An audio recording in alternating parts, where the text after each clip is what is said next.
Namo Ramana, prostrations to Ramana, shining as the Self in all beings.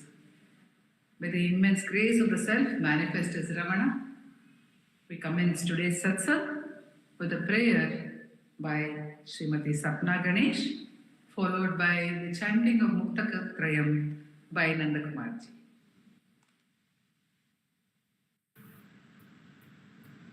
Dakshinamurti सारंभां Shankaracharya मध्यमां रमणाचार्य पर्यन्तां वन्दे गुरुपरम्परां वन्दे गुरुपरम्परां वन्दे गुरुपरम्परां शुक्लां वरदरं विष्णुं शशिवर्णं चतुर्भुजं प्रसन्नवदनं ध्यायेत् सर्वविघ्नोपशान्तये आङ्गिकं भुवनं यस्य वाचिकं सर्ववाङ्मयम् आहार्यं चन्द्रतारादि तं नमः सात्विकं शिवम् ॐ नमो भगवते श्रीरमणाय. Namo Ramana to everyone.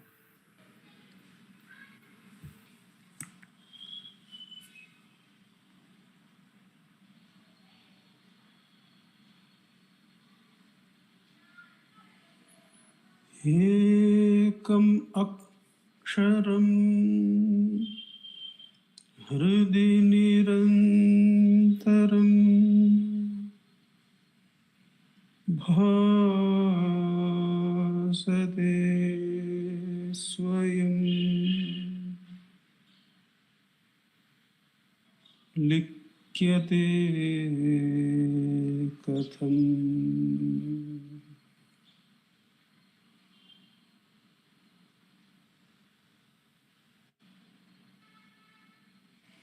Hridaya kuhara madhye kevalam brahma matram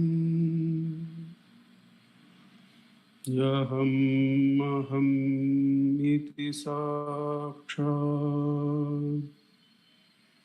atmarupena bhati Hridi vishamanasa svam chinvata majjata va pavana chalana rodha atmanishto bhavat Tvam.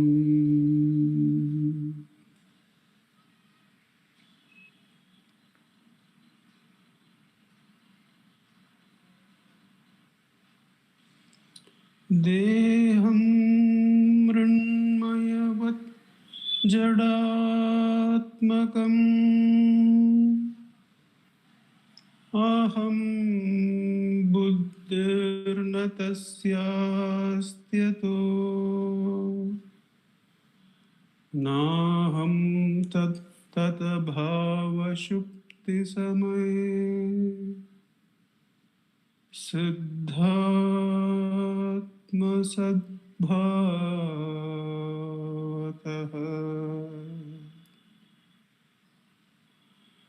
koham bhavayuta kuto varadhiya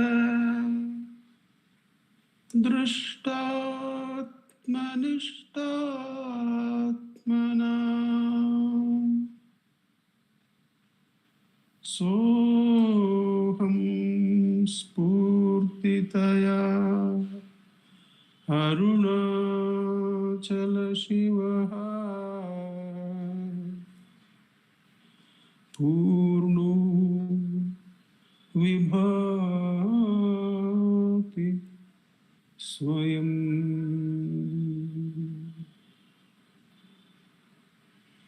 सोऽहं स्फूर्तितया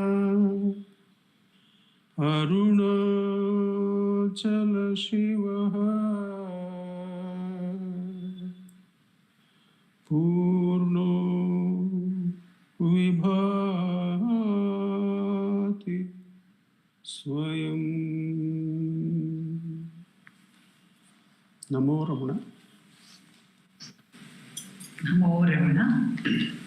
We continue the satsang with the chanting of verses from Upadesa Saram of Bhagavan Ramana by Ashwini, Balaji and Umaji.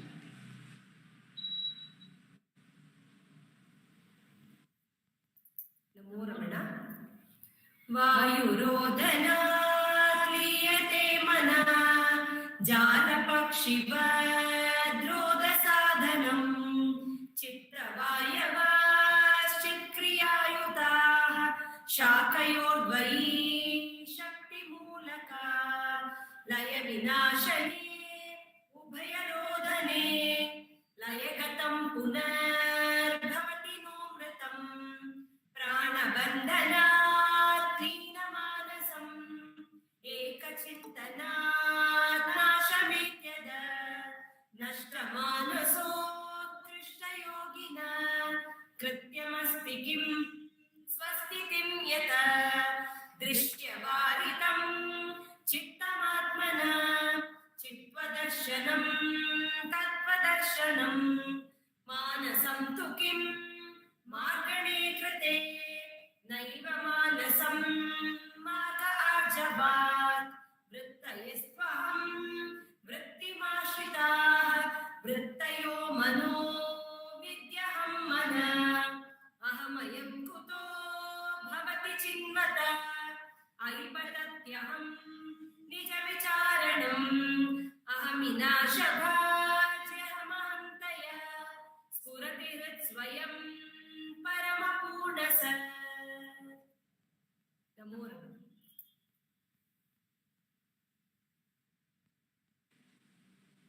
Namo Ramana. We continue the satsang with Ramananjali Sangita. The first song will be by Sripathy Radha. This will be followed by an offering by Savitri Krishnan and Jaisriram Krishnan. And the third song will be by Revathi Sankar.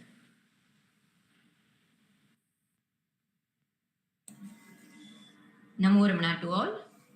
Today I will be singing a song written by Sri Ramana Brahmachari and the music is by Sri L. Krishnan.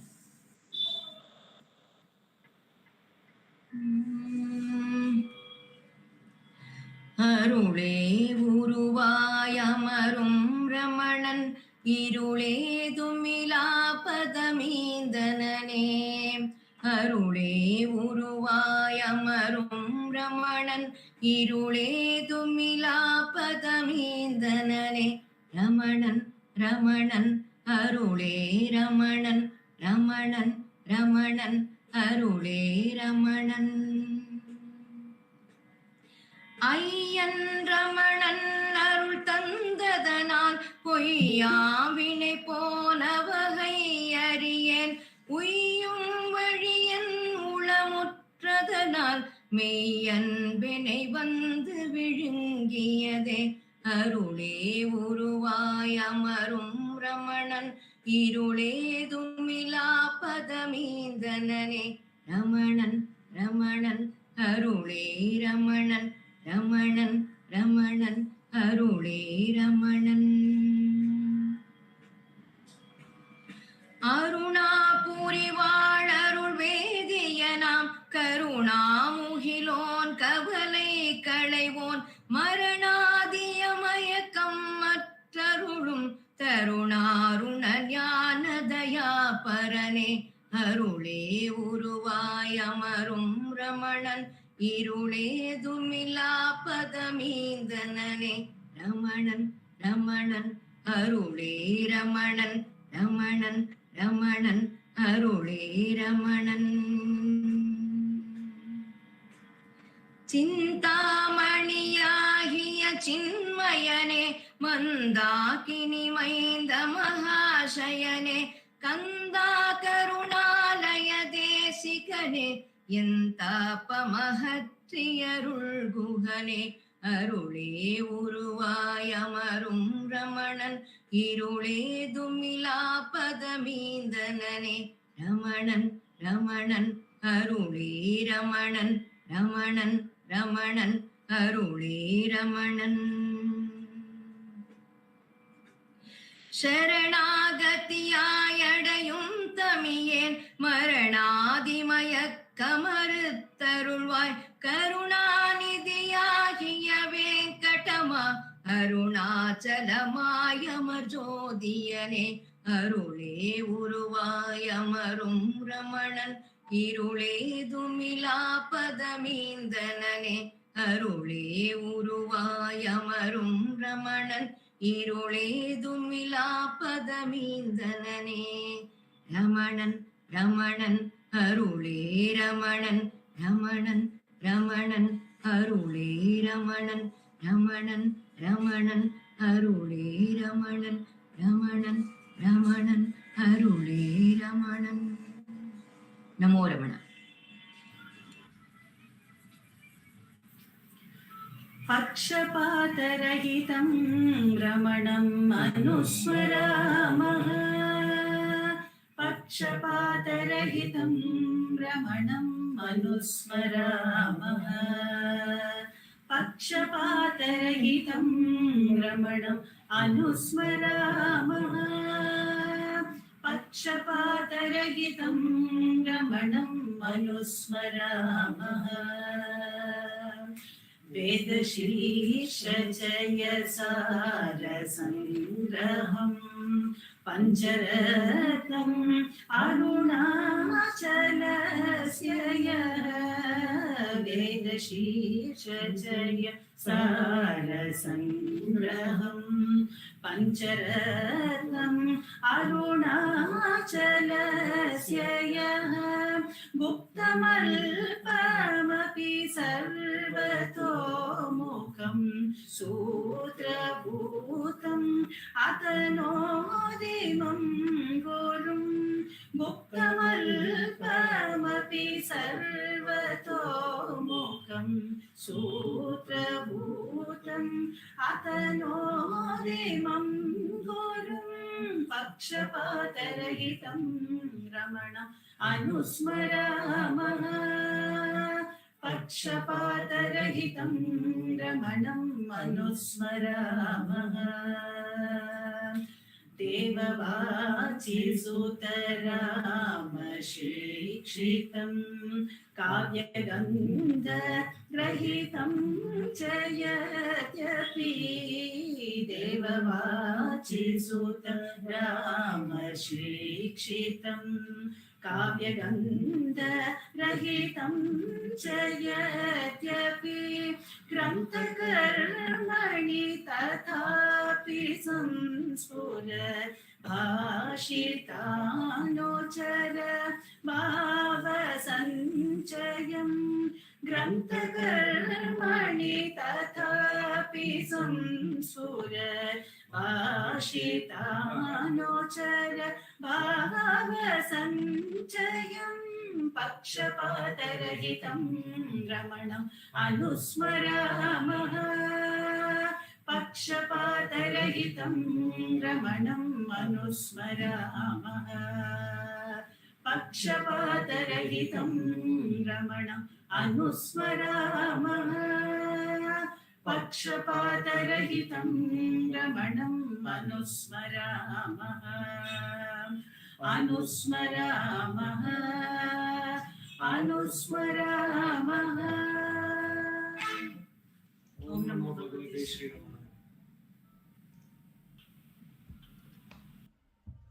Om Namo Bhagavate Shri Ramanaya. We are meditating on the 23rd verse of Ramana Suprabhatam, written by Shantananda Swami.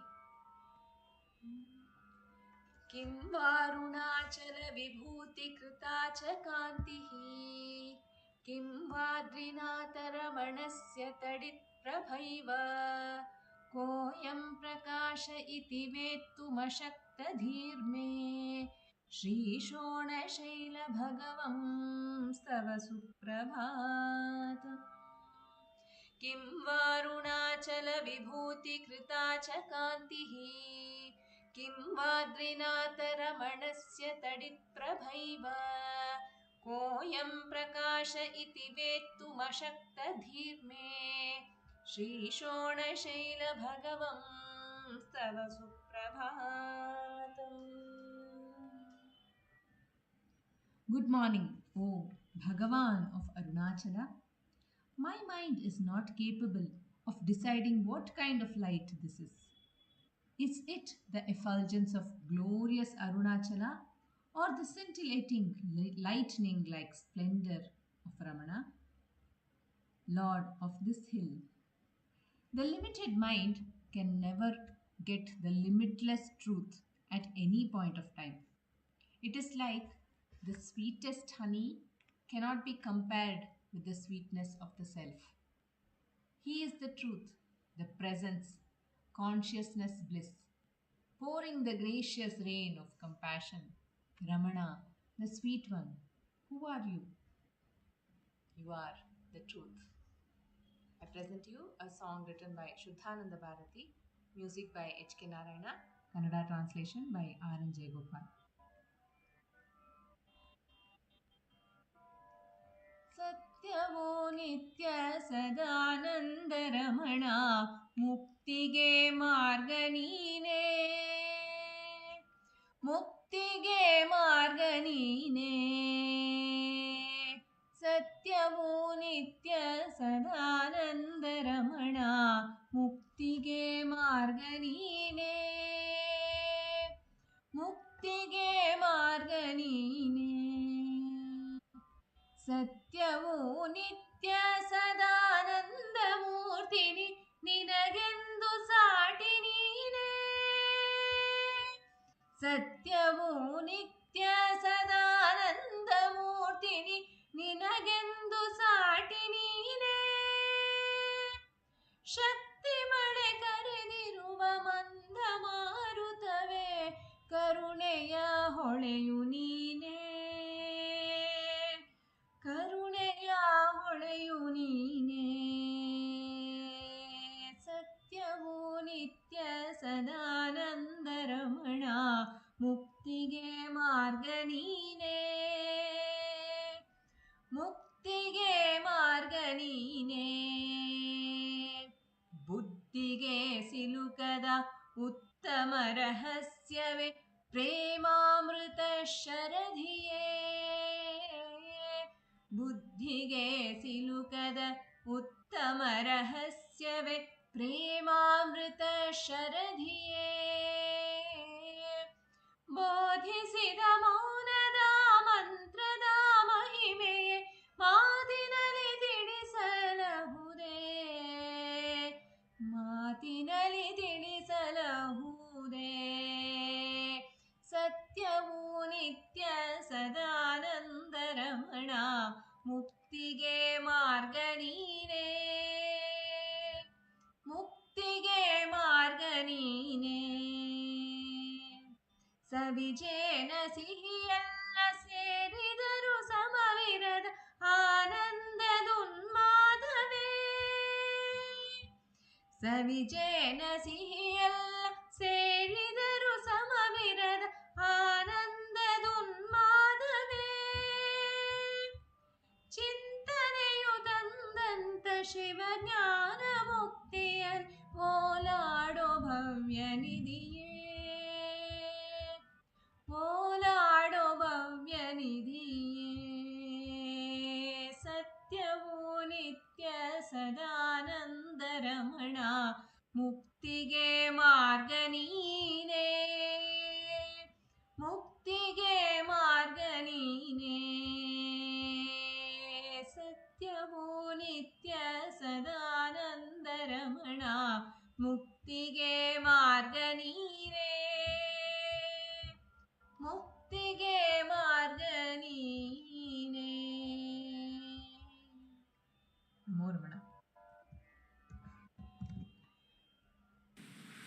Namo Ramana. We continue with the reading about Bhagavan by Sri Nandakumarji.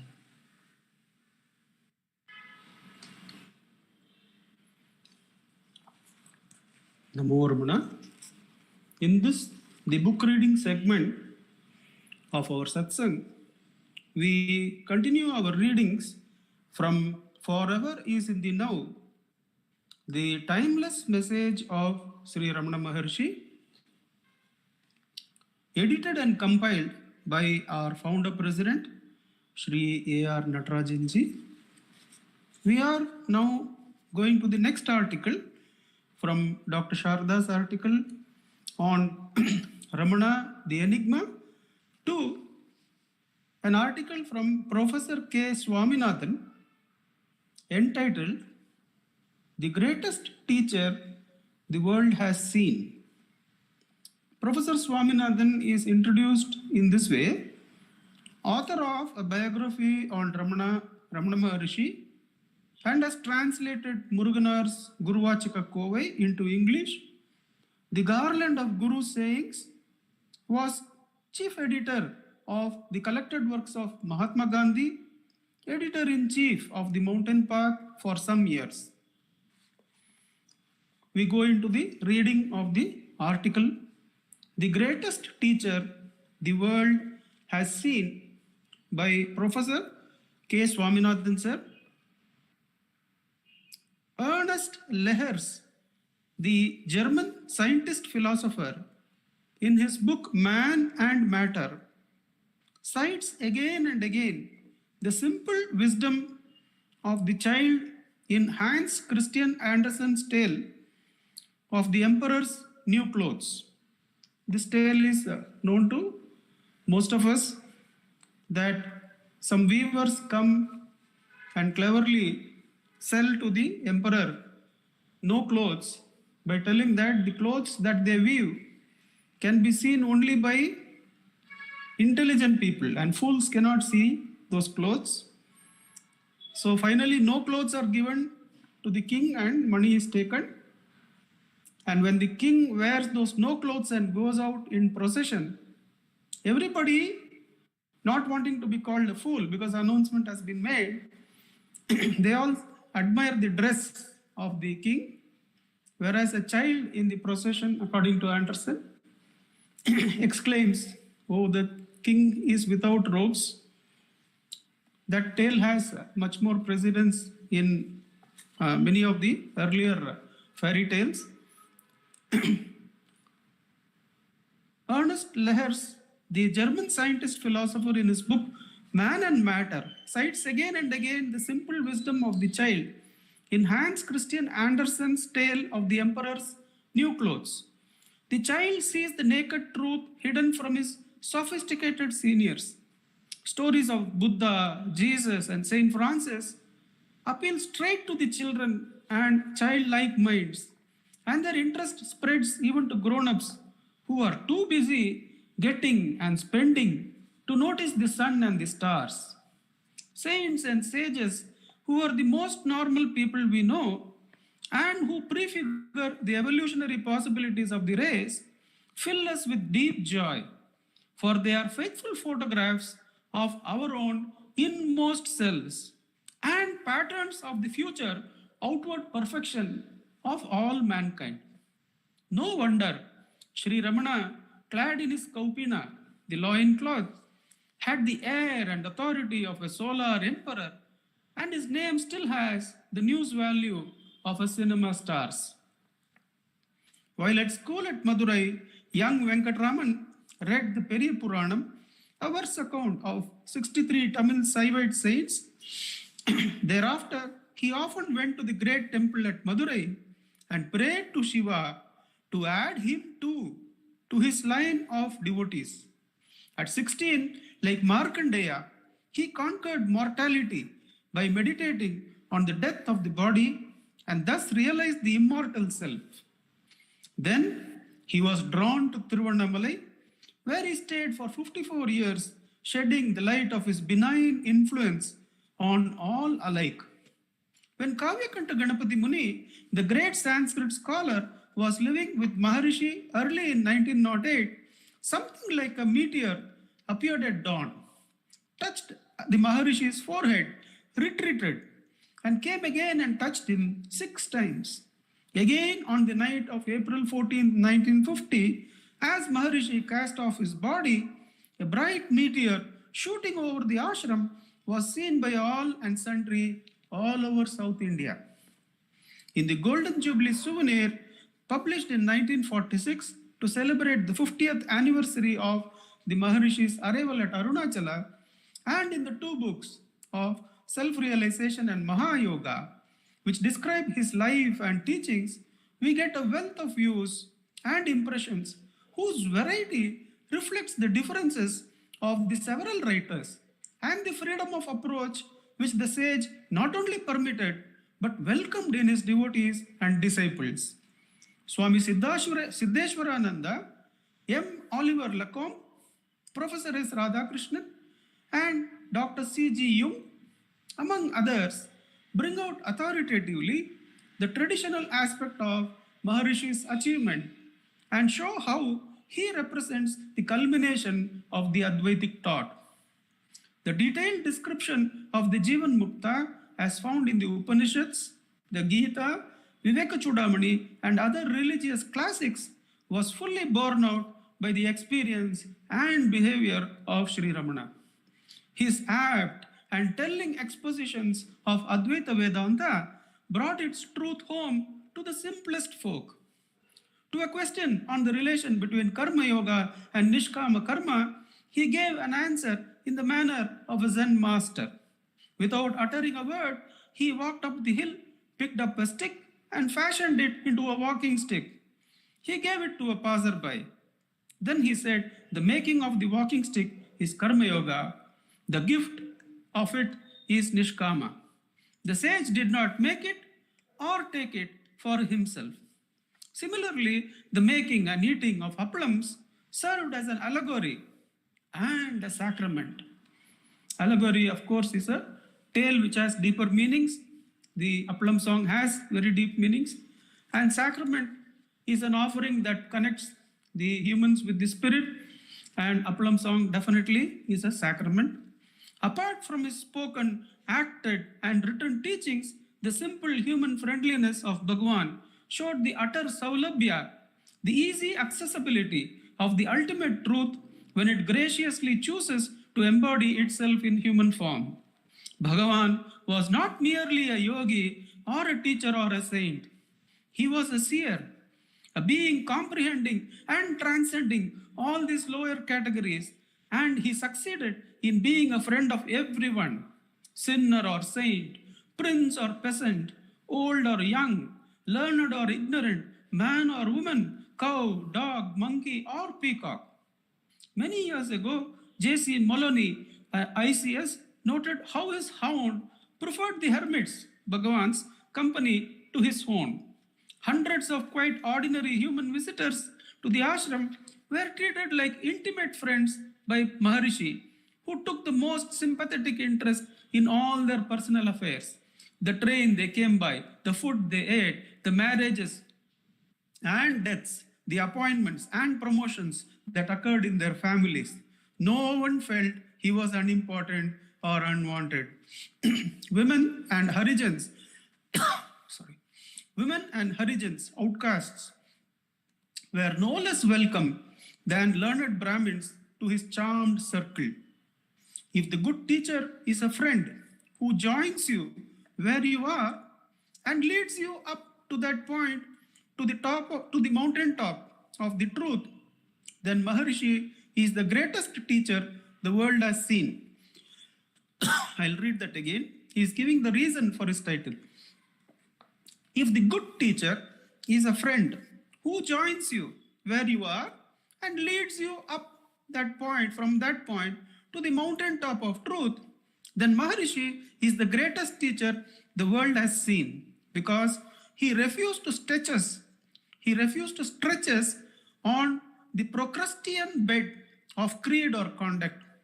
This Procrustean is a Greek mythological person who would, to put it mildly, try to cut off a person who goes beyond the bed he is providing and will try to stretch a person to fit the bed he has provided.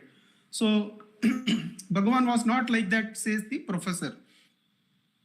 Truth, Maharishi is the greatest teacher the world has seen because he refused to stretch us on the Procrustean bed of creed or conduct.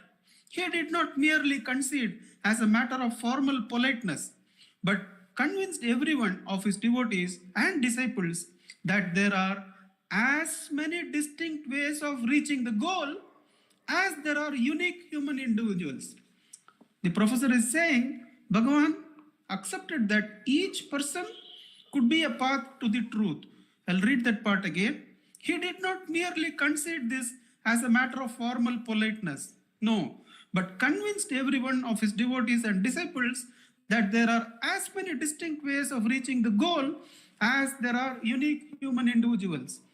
In his conversation with children, birds, and animals, one noticed the outflow of a more active, spontaneous grace because no doubt these unspoiled creatures were more at home in his world of integral joy. Although in intellectual discussions, Maharishi took his uncompromising stand on Shankara's Advaitic Vedanta and disclaimed any originality, still he popularized, if he did not invent, a technique of self-enquiry which renders easy and aseptic that essential operation which destroys the mind and releases the spirit from its entanglement with world and flesh. I'll repeat that, which professor says as the main contribution of Bhagavan. Although in intellectual discussions, Maharishi took his uncompromising stand on Shankara's Advaita Vedanta and disclaimed any originality, still he popularized, if he did not invent, a technique of self-enquiry which renders easy and aseptic that essential operation which destroys the mind and releases the spirit from its entanglement with the world and the flesh.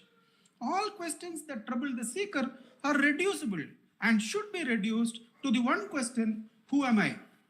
Ultimately, the question, who am I, will lead to the discovery and realization of the self, the winning of the egoless state in which there are no questions, no answers, but only silence, only the calm joy of pure being.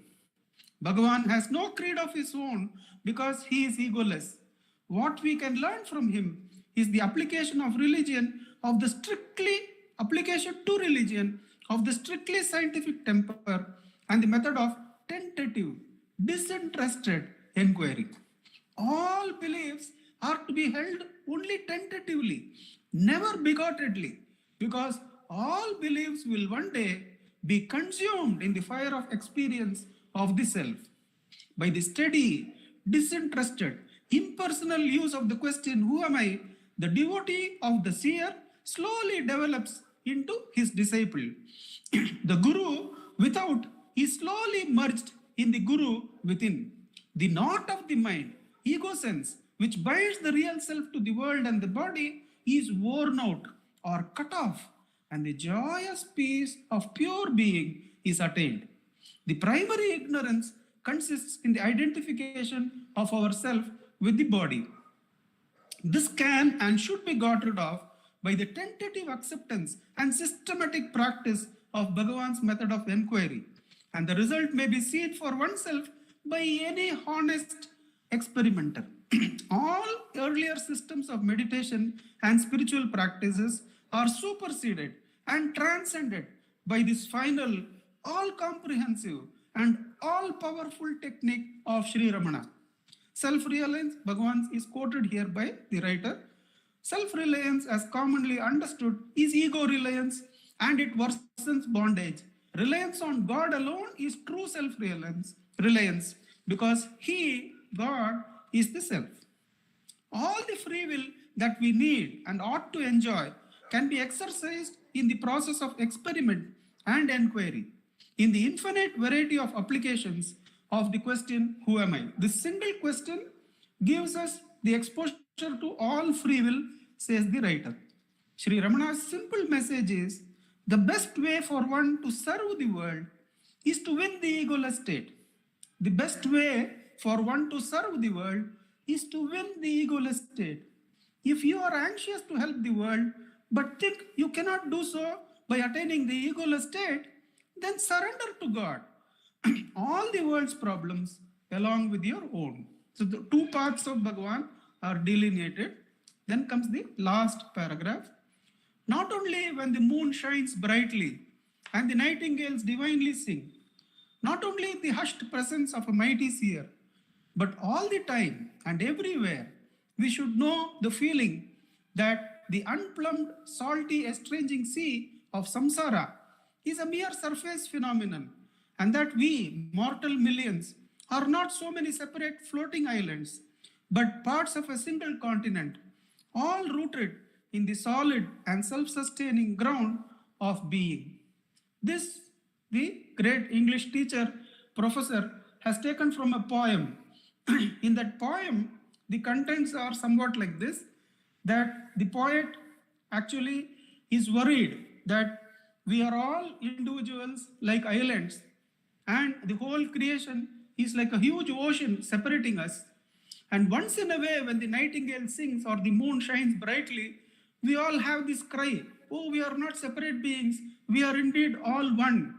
But then that is very short-lived, claims the poet, and again we are lost in the distinctions and in the estranging deep sea. But the English professor is saying that should not be taken as true. I'll read that paragraph again. Not only when the moon shines brightly and the nightingales divinely sing, not only in the hushed presence of the mighty seer, not only when we are in the Ramana Sannidhi, but all the time and everywhere, we should know the feeling that the unplumbed, salty, estranging sea of samsara is a mere surface phenomenon, and that we, mortal millions, are not so many separate floating islands, but part of a single continent, all rooted in the solid, life-sustaining ground of pure being. That is Bhagavan's teachings, that there is no separation anywhere in creation. It is all only the pure self. Om Namo Bhagavate Shri Ramanaya. Namo Ramana. It's a great joy to have Professor K. Swaminathan come alive once again for me. In fact, probably more alive in a way, because what we heard as children, we probably did not understand the words of Professor K. Swaminathan. But listening to his words now, very beautifully read out by Nandakumarji, my mind goes back to the satsangs and the presence, the feel of Professor K. Swaminathan, and I could feel as if I could hear him talking, though he would talk in a very different style, but still I could feel the Professor Mama, as we used to call him, talking to us, satsang after satsang, sharing the glory of Bhagavan Ramana. We now go on to that bedrock to which Bhagavan takes us, and which, as Professor K. Swaminathan says, is the promise Bhagavan holds out to every one of us through that path which he has simplified for us, if not invented, as Professor Swaminathan has said. He has simplified and made it available to one and all. That's why he says popularized it. So that path of self-enquiry, let us follow. Dileep Simha will be guiding us in today's session.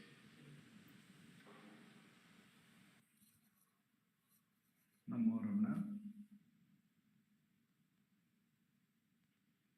Dhyayet Sharada Chandra Sundaramukam Tamraravindeksham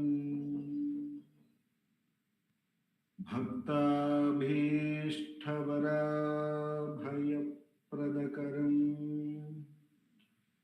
Kaupinamatrojvalam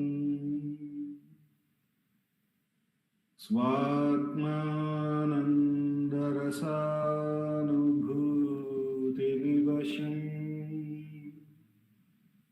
सर्वानवद्यङ्गकम्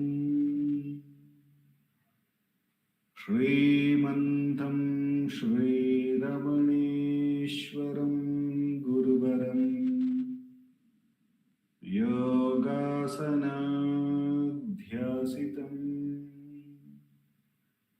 ध्यायेत् श्रीरमणेश्वरम्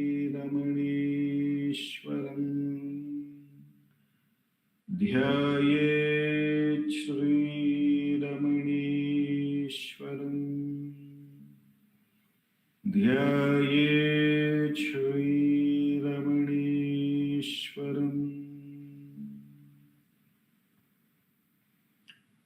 हृदयकुहरमध्ये केवलं ब्रह्ममात्रम् यहमहमिति साक्षातात्मरूपेण भाति हृदि विषमनसा स्वं चिन्वतामच्युतव पवनचलनरोधात् आत्मनिष्ठो भवत्वम्. Namo Ramana. We will commence the Atma Vichara by listening to Bhagavan's Upadesa. I will be reading from the book Guruvachaka Kovai from the chapter Meditation on the Truth. The topic, Blessed for the Evening, by Bhagavan is Not Uttering Falsehood. Verse 820. Not keeping your word by refusing to give someone something that you have previously promised to hand over is a much greater mistake than wholeheartedly instructing an unfit person that Atmasvarupa is the supreme reality. I read the verse again.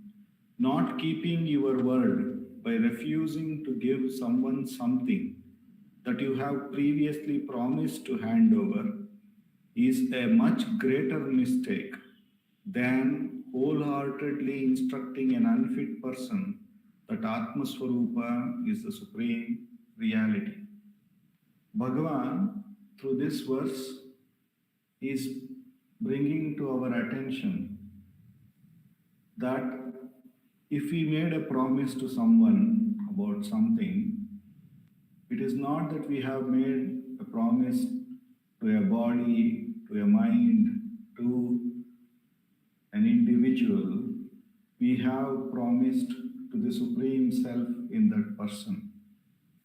And therefore, not to hand over what one had promised to that Supreme Self is much greater mistake than if somebody wholeheartedly gave the instruction of the truth to an unfit person, a person who may misuse, misconduct, or may not understand.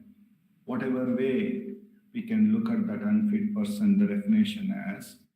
But if somebody wholeheartedly gives him the Atmasvarupa, the supreme reality, because the Shastras say that truth should not be given to an unfit person. But if someone does that mistake, but the mistake of not holding on to one's promise is far more greater, says Bhagavan, because in the second act, somebody is giving the truth, even though it may be misused, in a good spirit that the other person who is receiving is nothing but the truth himself. Whereas in the first approach, without knowing that we are actually promising to a self, to the Supreme Self, to assume that we are simply promising to some individual and therefore that we need not fulfill and can get away is going to cause a lot more problems, says Bhagavan here.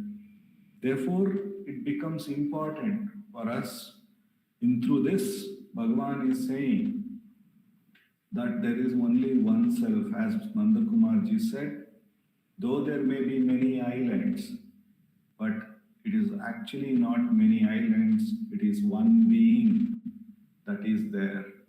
Therefore, it is important for us to get back to that truth which alone is.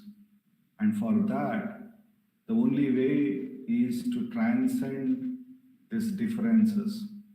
The foremost of the differences is the individual idea. And therefore, Bhagavan says that whenever a thought rises, we should diligently inquire to whom is this thought.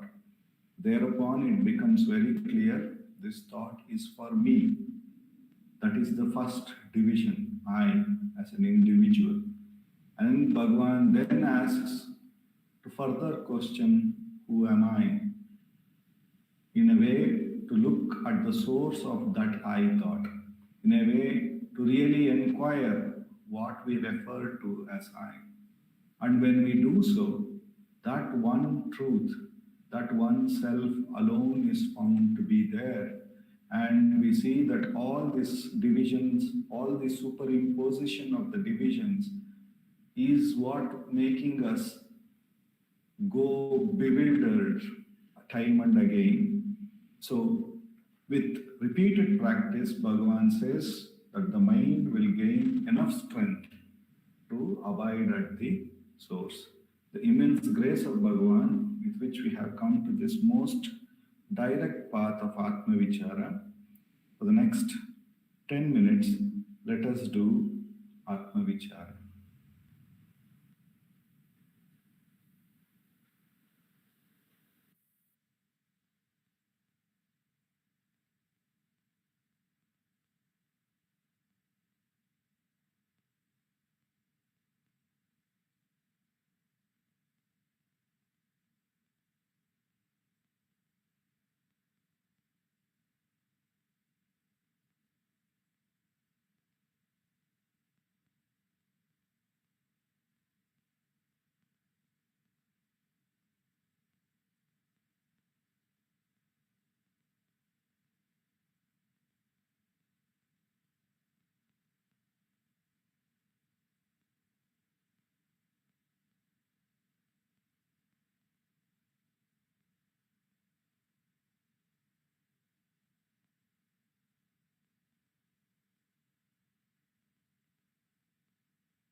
Shri Ramanaya. Namo Ramana. Thank you all. Namo Ramana. The silence into which self-enquiry takes us, the pure silence of the self, we see embodied as Dakshinamurti, the Adi Guru. So we have Sri Venkatesh Deshpande doing the manana on Dakshinamurti Stotra. Namo Ramana.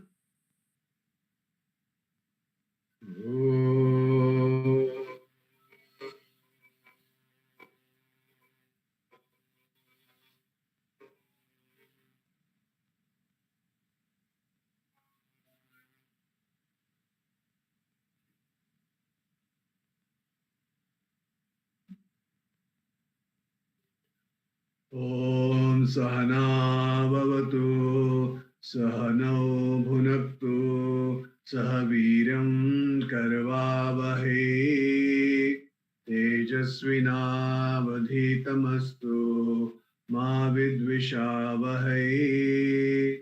Om Shanti Shanti Shanti.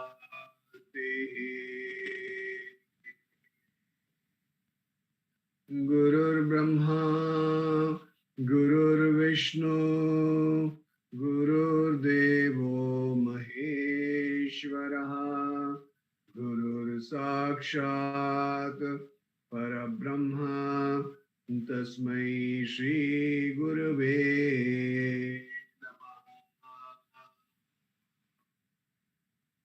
Dakshinamurti Sarambham Shankaracharya Madhyama Ramanacharya Paryanta Vande Guru Parampara. Vande Guru Parampara. Vande Guru Parampara. Moramana. We are doing manana on Dakshinamurti Stotram. The question that comes up, why do we do manana on Dakshinamurti Stotram at all? God in the form of the Guru, God in the form of the Guru with form takes me to the formless. God with the form of the Guru with form takes me to the formless. When I transcend the form, I become fearless because I am deathless. That's why we do manana on the Dakshinamurti Stotram. And I'll request Sapna to kindly do manana on the Dhyana Shloka as well as verse number 5. Yes, sir. मौनव्याख्या प्रकटितः परब्रह्मतत्त्वं युवानां वसिष्ठान्ते वसदृषिगणैः आवृतं ब्रह्मनिष्ठैः आचार्येन्द्रं करकलितचिन्मुद्रमानन्दमूर्तिं स्वात्मा रामं मुदितवदनं दक्षिणामूर्तिमीडे देहं प्राणमपीन्द्रियाण्यपि चलां बुद्धिं च शून्यं विदुः स्त्रीबालान्धजडोपमास्त्वहमिति भ्रान्ता भृशं वादिनः मायाशक्तिविलासकल्पित महाव्यामोहसंहारिणे तस्मै श्रीगुरुमूर्तये नमः इदं श्रीदक्षिणामूर्तये देहं प्राणमपीन्द्रियाण्यपि चलां बुद्धिं च शून्यं विदुः स्त्रीबालान्धजडोपमास्त्वहमिति भ्रान्ता भृशं वादिनः मायाशक्तिविलासकल्पित महाव्यामोहसंहारिणे तस्मै श्रीगुरुमूर्तये नम इदं श्रीदक्षिणामूर्तये तस्मै श्रीगुरुमूर्तये नम इदं श्रीदक्षिणामूर्तये. Thank you, sir. Thank you, Sapna. So Dhyanam Shloka says, I salute Sri Dakshinamurti, the young Guru, who teaches the knowledge of the Brahman through silence, who is surrounded by disciples who are themselves rishis and scholars in the Vedas. I worship Sri Dakshinamurti, who is the teacher of teachers, whose hand is held in the sign of knowledge, Chinmudra, whose nature is fullness, and who reveals in himself, and who is ever silent. We go to the verse number 5. He who removes all the terrible misconceptions created by the deluding play of Maya, in those who intellectually innocent as a woman, child, blind, idiot, and consider the reality as the body, or their prana, or their senses, or their ever-changing intellect, or as a mere void, and through error, misconceptions, declare them to be the only reality. To him, the divine teacher, Sri Dakshinamurti, is this prostration. So everyone has an opinion. I'll do a little bit recap of what we did the last satsang. Everybody has an opinion. However, this verse specifically refers to the opinion on the self, opinion about who am I. Interestingly, when someone has opinion, they do not say it is their opinion. They say it is what it is. They claim what they know is the absolute truth. They also express their opinion or teach others all the time. People have opinion on spiritual matters are referred to as philosophers here. In reality, opinions are typically based on individuals' orientation. This verse refers to a different opinions about I am this, ahamiti. So we all saw that some people have opinion about their body, deham ahamiti. Some people have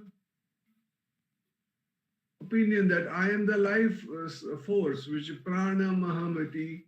Some people have opinion that chalam buddhi ahamiti, maybe that I am that active intellect.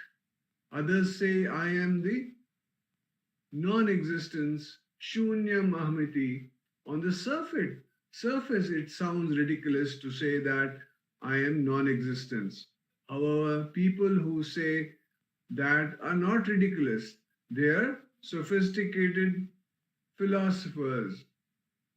They have a doctrine called emptiness, Shunyavada. This Shunyavada is also called Nairatmavada.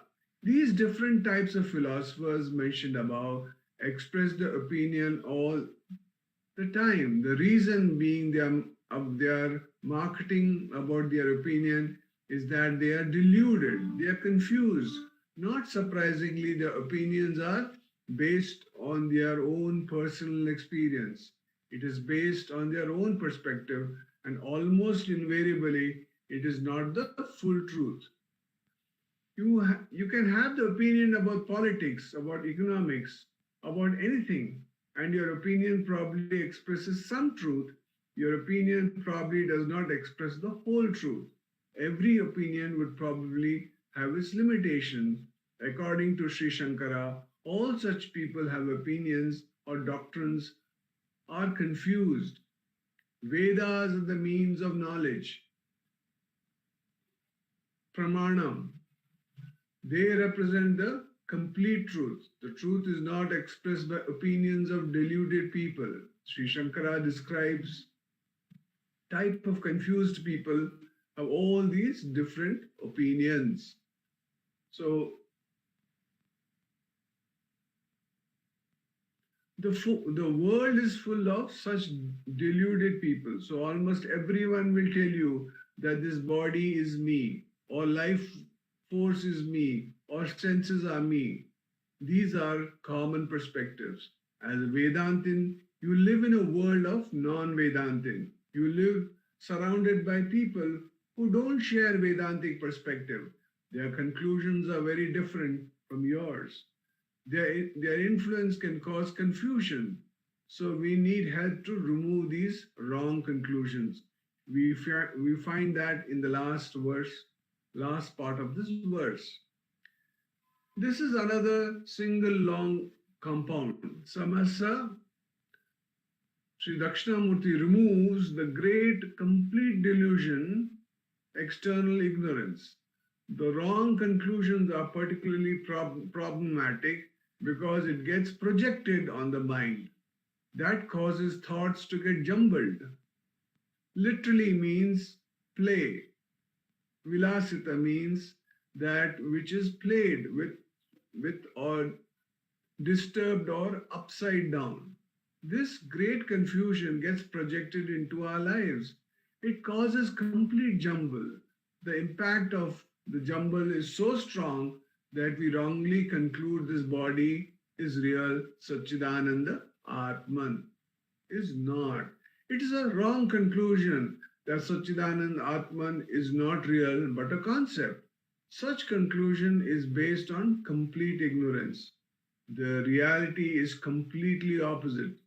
Satchidananda Atman is real. Everything else, such as body, mind, and senses, is unreal. People say existence of unborn, uncreated, unchanging self is not real. This is vilasa. Understanding of real and unreal is jumbled. What could cause this jumble? The capacity, Shakti of Maya. Ignorance, while referring to an individual, Maya means ignorance. Ignorance, the only evil. Why Sri Shankara is using so many adjectives for ignorance? Why is the describing ignorance as something so horrible? The reason ignorance is so horrible. Why are there so many wars? Why should one person kill another? Why there are so many dirty politics at work? Why there are indifferences in community? Why there are strained relationships within families? Look at the social problem in the world, not just today, but throughout the history. Problems of discrimination and problems like unfairness built into the society, caste distinction, terrorism. The sole cause of all these problems is nothing but ignorance. One of the most profound but incredibly underappreciated aspects of the Hindu Vedic tradition is the understanding of evil as one's own ignorance. Many theologies consider evil as external power or other people. From Vedantic perspective of ancient rishis, there is no evil person. Every person is innately divine. I'll repeat this sentence. Very, very important. And this is also which Bhagavan says in the Ekashloki, Hridaya ko haramadhe kevalam brahma matram. From the Vedantic perspective of ancient rishis, there is no evil person. Every person is innately divine. However, divine people seem to be capable of doing horrible action because of ignorance. All the horrors of life at worldly level, such as war, are due to ignorance, considering others as evil. At individual level, all the human suffering is due to ignorance, but a different kind of ignorance. This personal ignorance is a failure to recognize your own divinity. The non-recognition of the self, that you are the Satchidananda Atman, leads to individual suffering. So we think we are the snake, but we have forgotten actually we are the rope. So that's what is this personal ignorance is the failure to recognize your own divinity, the non-recognition of the self that you are Satchidananda Atman leads to the individual sufferings. Guru is the remover of this ignorance. Ignorance can be removed. Who can remove the ignorance? Knowledge. But the knowledge does not generally come from nowhere. Knowledge generally comes from a source. The source could be a teacher, Guru. Just as in the presence of light, darkness goes away, the knowledge of the true self removes the ignorance, the cause for all human suffering. This syllable gu stands for the darkness of ignorance, and ru represents its remover.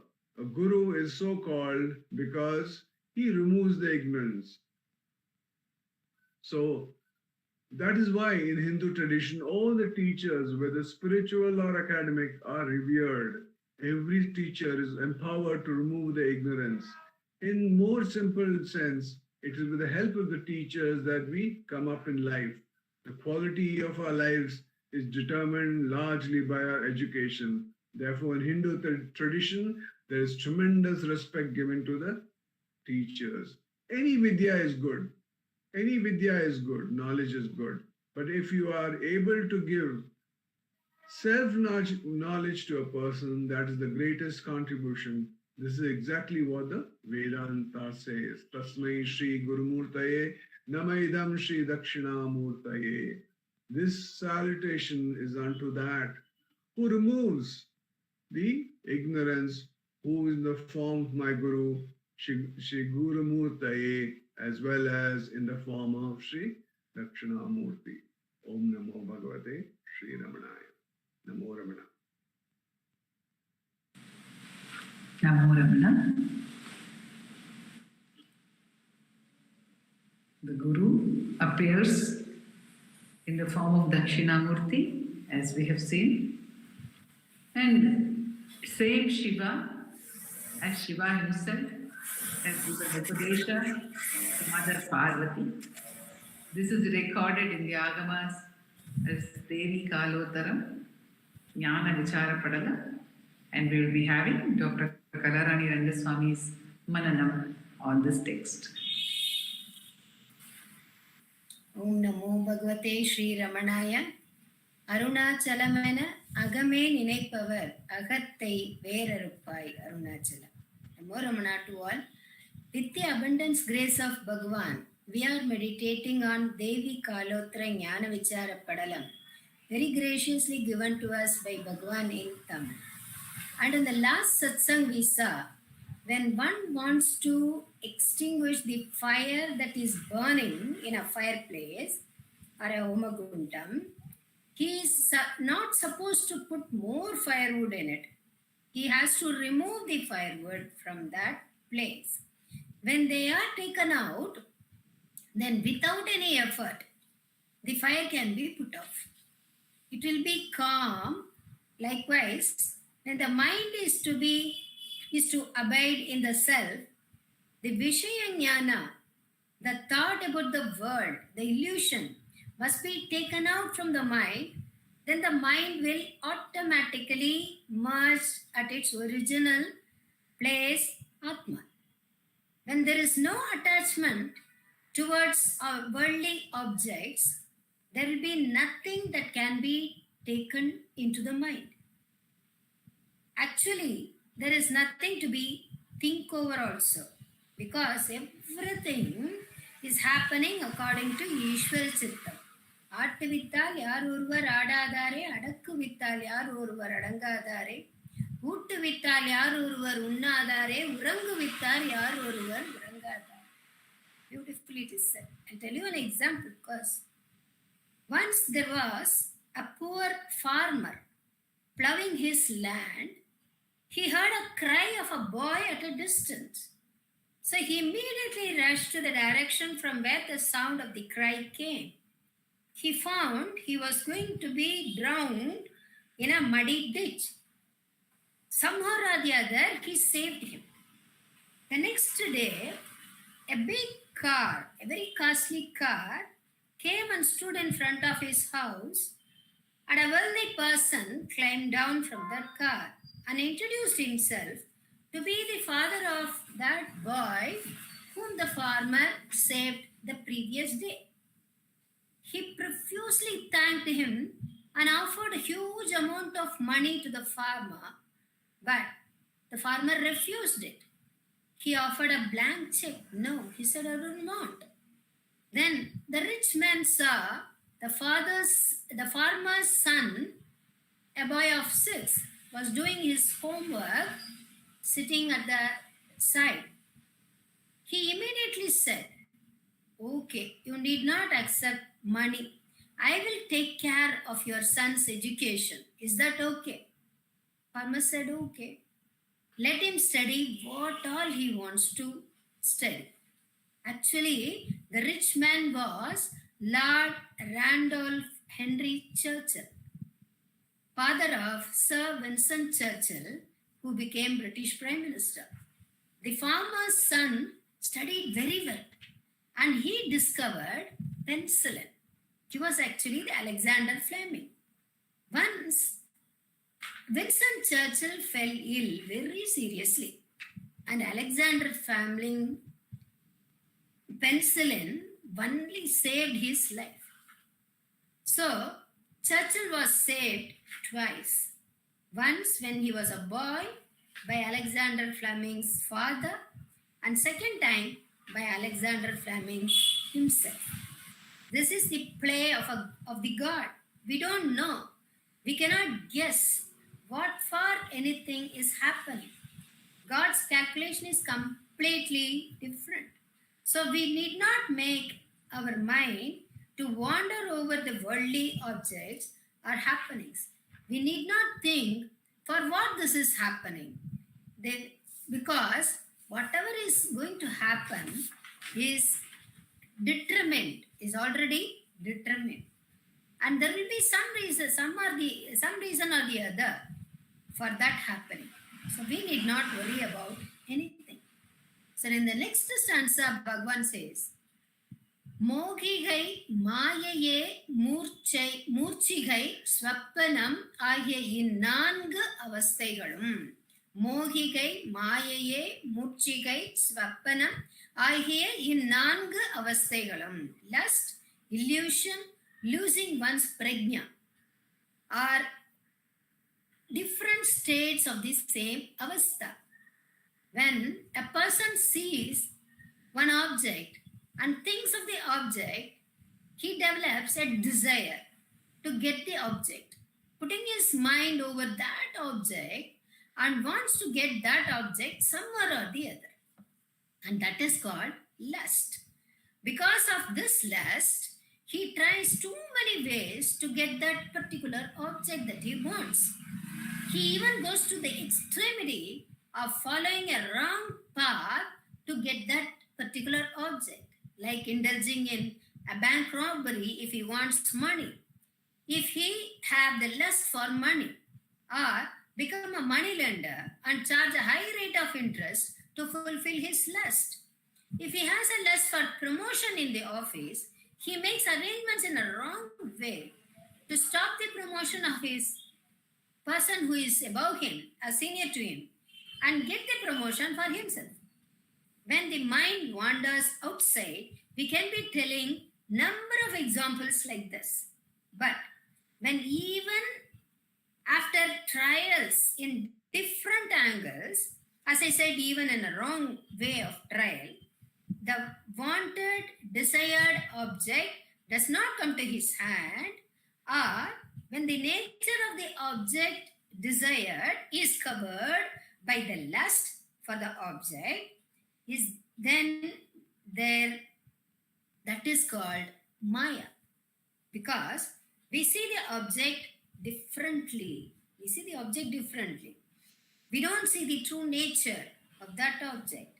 We say this is a laptop, this is a dress, this is the dress of my friend, and this is a tree. There are different, we see them differently. And we see them as it is seen. That is Maya. We think a person to be very good and the other person to be very bad. By some happening, we feel sorrow because we think that this happening is wrong. It should not have happened. It should not have happened. say for example, if a thief enters our house, how bad we feel. We will call the police immediately and take necessary action. Actually, thieves came to Ramanashramam also when Bhagwan was with some devotees. When the thieves knocked the door, devotees said, "We will beat them, Bhagwan." Bhagwan smilingly said, "Let them do their work. We are all sadhus. We are not supposed to indulge in such things." Saying so, he said loudly, "Oh, persons, wait. Don't break the door. I will come and open it for you." When the thieves did not find anything to be robbed, they gave nice blows to the devotees. They did not even leave Bhagwan. Next day, when the police came for inquiry and asked Bhagwan, "Bhagwan, can you please identify the person who bit you?" Bhagwan said, "Maybe in the last Janma, I must have beaten him. And in the next Janma, he did it for me. That's all. Just leave it." That incident did not make any impact on Bhagwan because he saw the God in each and every one, each and every object, each and every person. In fact, he saw himself in all. When Bhagwan was ill, ashram authorities restricted the darshan for Bhagwan. Bhagwan said, "Why are you restricting people for darshan? I am sitting here not to give darshan, but I myself is getting darshan of Arunachaleshwara by seeing those devotees." That is the state of a jnani. When we look at each and every object as Arunachala, then there can be no difference in the object or in the happenings in the world. In Aksharamanamalai also Bhagwan says, "Arunachalamena agame ninaipavar, ahathai verarupai Arunachala." Until one sees the true nature of all objects and he considers the object to be true as seen by him, there exists Maya. In that state, we develop hatred, anger, frighten, and experience this sorrow to a great extent that we forget everything, and only that sorrow will be sitting in our mind and nothing else. There will be a state of stillness. In Tamil, Bhagwan puts this as murchai. When a person expects to happen, say, for example, something to happen, when he expects something to happen, say, for example, marriage with a person that he wanted, that itself is a Maya, actually. If it does not happen, let's imagine, his sorrow goes to that extent, he does not want to eat, he does not want to sleep or do any routine work, or any sort of stillness catch hold of him. In Tamil, Bhagwan says murchai, as I said earlier, inactiveness, not coming out of that sorrow. Or sometimes we hear something which we think we should not have heard. We might have heard we might have a great faith in a person, but when we learn that person deceived us, we feel so sorry that we lament, "How can he do such an injustice to me? How deeply I believed him." In that state, the sorrow goes to that extent that one loses his prajna, that is murchai. So, lust, maya, and losing of one's prajna are all three different states of the same avastha. Bhagwan says in this stanza, along with these three, one has to destroy the state of dream and slupti. None of these avastha is needed. They are the state of ajnana, in fact. They reveal ajnanam. So, they are to be destroyed completely. Mohigai, mayaye, மூச்சிகை, ஸ்வப்பனம் ஆகிய 4 அவஸ்தைகளும் ஏக சுளுப்தியோடு சாக்கிரம் சொல்லும் இவை எல்லாம் ஒழித்து விட வேண்டும் உணர். These avasthas has to be destroyed without any remain. There should be no last piece. So only this will give good fruit of residing in one's self. Once abidance in the self is made, then whatever we see in the world, we see only the self and nothing other than the self. Om Namo Bhagavate Sri Ramanaya. Namo Ramana.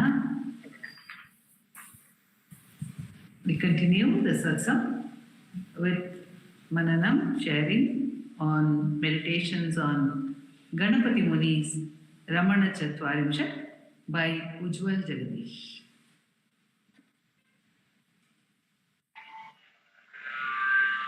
Om Namo Bhagavate Sri Ramanaya.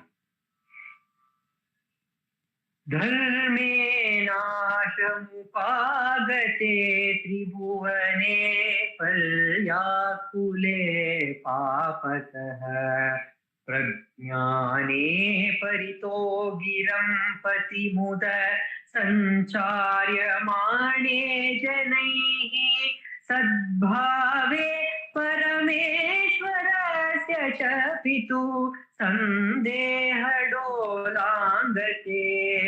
द्वीपकैतवमत्यकेकितुरग स्वामन्तर कसतां रमणाय लोकगुरवे नमः रमणाय लोकगुरवे नमः ಧರ್ಮನಾಶವಾಗುತ್ತಿದೆ ತ್ರಿಲೋಕವು ಮರುಳಾಗಿದೆ ಪಾಪದಿ ನಿಜ ಜ್ಞಾನ ಅರಿಯದ ಜನರು ಎಲ್ಲೆಡೆ ತೊಡಗಿಹರು ವಾಗ್ವಾದದಿ ಸದಾ ಪೊರೆವ ತಂದೆ ಪರಮೇಶನೇ ಇರುವೆ ಸಂದೇಹಿಸಲ್ಪಡುತ್ತಿದೆ ರಕ್ಷೆ ನೀನೆ ನರವೇಶಿನ ವಿಲು ವಾಹನನೆ ನಿನಲ್ಲದೆ ಇತರಾರೆ ಮಗೆ ರಮಣನಿಗೆ ಲೋಕ ಗುರುವಿಗೆ ನಮನ ರಮಣನಿಗೆ ಲೋಕ ಗುರುವಿಗೆ ನಮನ. In this verse of Ramana Chatvarimshat written by Ganapati Muni, Ramana says, "Oh, the one who rides on the peacock, the rider of the peacock who is known for his effective action." In the story of the Jnana Phalam, it is told that when the competition was announced, saying that between Ganesha and Subramanya, who will go round this world and come quickly back to Kailasa, will get the Jnana Phalam. And no sooner as this instruction was given, he quickly set on the journey to around the world. So he is known for quick action. The one who rides on the peacock, Subramanya, oh Subramanya, you are known for quick action, and your quick action is required now, because it is now the time has come for you to come and save all the people who are all deluded by confusion, who are bewildered, and you are the only solace. You are the Dvipa. You are the only solace to all the people. I see that the Dharma is declining, and the people think that speaking of words alone is great wisdom, but they are not able to understand that the true wisdom lies in silence. And the people are even doubting the presence of that Supreme Father who is ever existing, without whose existence there cannot be any manifestation, there cannot be any other existence possible, and who alone is the true existence. They are forgetting his presence, and they are debating that such a great one, the Supreme One, does not exist at all. They are in this deluded state. Ramana, to save these people with illusion, you have to come down to earth in the human form and bless the world as the world teacher. In the story of Sadashiva Brahmendra, Brahmendra was a great scholar. He was studying under a great guru, and under the guru's guidance, he had learned all the Vedas, all the Shastras, all the Upanishads, and all the various commentaries on these Upanishads and Vedas. And he had also learned the logic, Tarka. And he was going about every committee of scholars, and he used to go to the scholars and challenge them to a debate.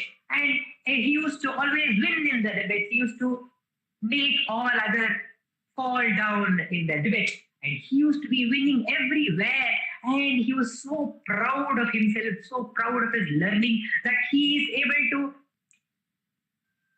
make everyone lose in this great adventure of debate. And he was going around debating everywhere, making everyone lose and winning in all the places. And one day he came to his teacher and was very, very proud of his achievements. And he told, Swami, by your grace and by the learning that I've learned under you, that I have been debating and winning in all my debates. I'm so thankful to you. And he was so proud, and he announced his success to his teacher. And his teacher, very, very disappointed. But because the truth of the Vedas lie in the silence, and that teacher who was so disappointed by his student that he has not understood the essence of the Vedas, which is silence, the teacher told, when will you stop talking? When will you stop debating? And as soon as he heard these instructions from his teacher, Sadashiva Brahmendra became silent. Not only silent physically, with words not spoken out of the mouth, but he became still within. And in that stillness, he was ever abiding in that Satchidananda, which is Sadashiva, the Shiva Tattva, which was shining within him. And without even the worry of the state in which his body was, without wearing any clothing, he was just happily going around in the streets of that city. And some of the students came and reported to the teacher, saying that, Swami, your student Sadashiva Brahmendra, who was a great scholar, who was debating everywhere and winning everywhere, now he has become silent. And I think he has become mad and crazy because he is going around the street without wearing any clothing. He has become mad. They reported to the teacher, and the teacher with a smile said, Aha, how lucky is he that he has attained that madness. The great seekers of truth, the great sadhakas are desiring that madness, that silence. And Sadashiva Brahmendra is enjoying that madness. So such is the glory of the silence. And the greatness is not there when we speak and talk about the truth. The Vedas say that those who know this truth do not speak about it. And those who speak do not know the truth. And Ramana gives a beautiful example when narrating the greatness of silence. He talks of a story of the eloquent silence. The greatest Upadesha, Ramana says, is silence. If a student, a true seeker who has come to the master can understand that silence, that very same silence which the Dakshinamurti spoke, if one can understand that silence, then no instruction is required. He will quickly abide in his own true nature, which is silence. But out of compassion that we are not able to understand that silence, the master speaks. But he says, whatever is spoken, we can only give directions. We can say, this is not the truth, this is not the truth. But the truth cannot be explained. It can only be experienced. To tell this, he tells the story of Mother Sita and Rama. When Rama had come to visit all the sages in the forest, all the Rishi Patnis, they wanted to play a game with Sita.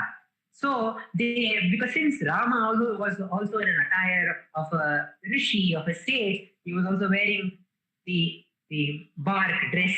So Rama was made to stand in the row of the sages. And the Sakis, the Rishi Patnis, they took Sita and pointed out, is this Rishi Rama? And Sita used to nod her head and say, no, this is not Rama. And they moved to the next Rishi and they pointed and told, is this Rama? The Sita told, no, it is not Rama. In this way, they kept on showing one Rishi after the other, and the Sita kept nodding her head and telling, no, this is not Rama. No, this is not Rama.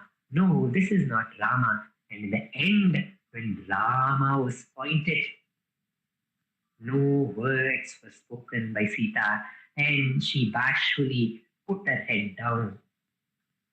Ramana says, after negating all the non-selves, we are not this body, we are not the mind, we are not the intellect, we are not even the breath, we are not the five senses, we are not the tamas of not knowing. When we negate everything and drop everything, what remains alone is the self.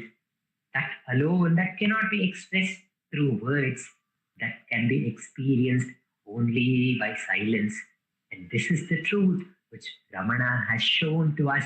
And we can see that various devotees who came from various parts of the world, various parts of India, and all beings could communicate to Ramana, because Ramana spoke in that common language which everybody could understand. And that common language was silence. And Ramana has come to remove all these kuvadas, the discussions without any meaning, to remove all these kuvadas and to bless us with that supreme state of silence. He has come, and Ganapati Muni prays to him, O Ramana, this now is the right time for you to come and bless us with this teaching of silence. Om Namo Bhagavate Sri Ramanaya.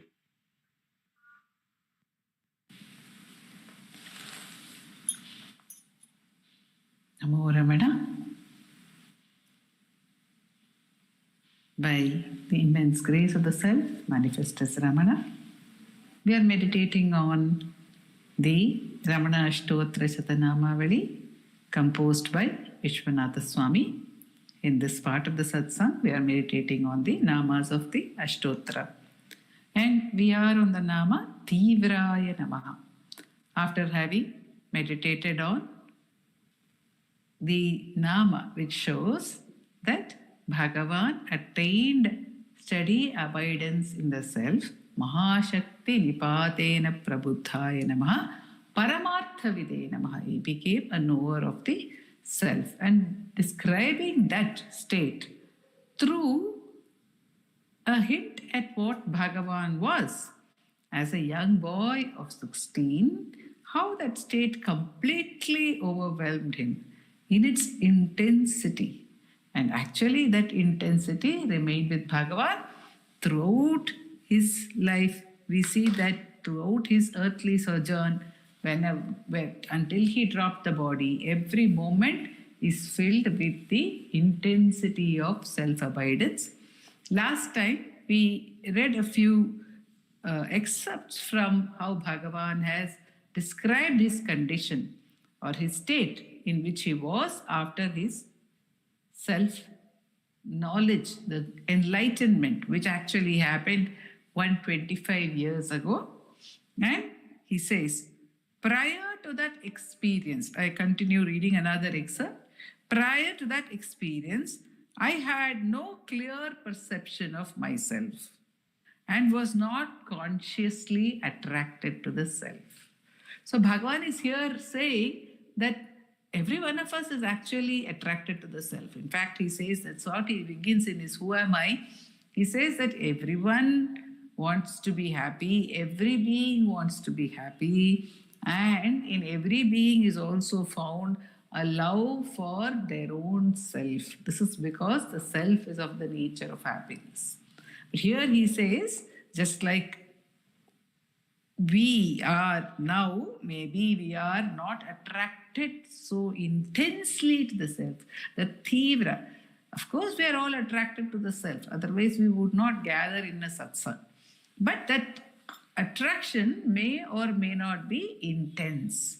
So here Bhagavan says that prior to his enlightenment, he had no clear perception of the self.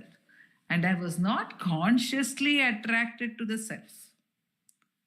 I had felt no direct perceptible interest in it. He says he was not particularly interested in it. He did not know what it was to be interested in the self. But he is again sort of indicating that he may have been interested in it. But he says no direct perceptible interest in it, much less any permanent disposition to dwell upon it. He said he never wanted to constantly dwell, permanent disposition to dwell on the self. That is the Tivra which Vishwanatha Swami is telling us about.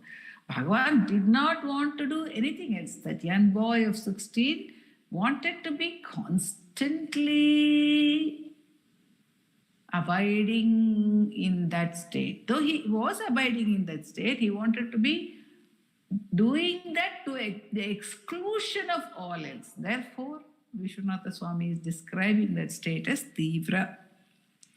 So Bhagavan says, the changes in my life showed the consequences of this new habit. What is the new habit?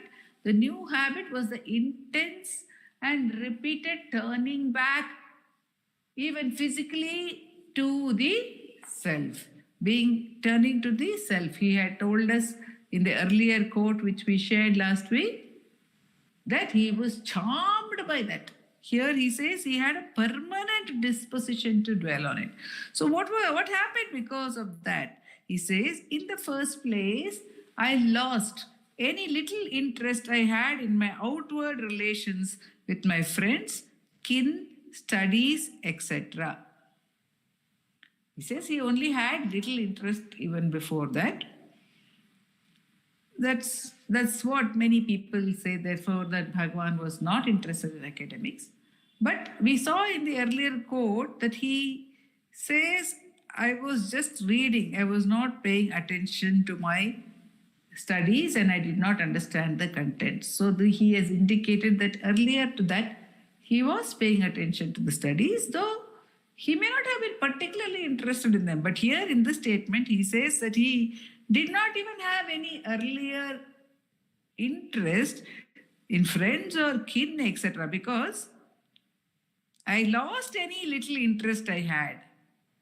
Okay, so he had little interest perhaps, he says. I went through my studies mechanically. I would take up a book and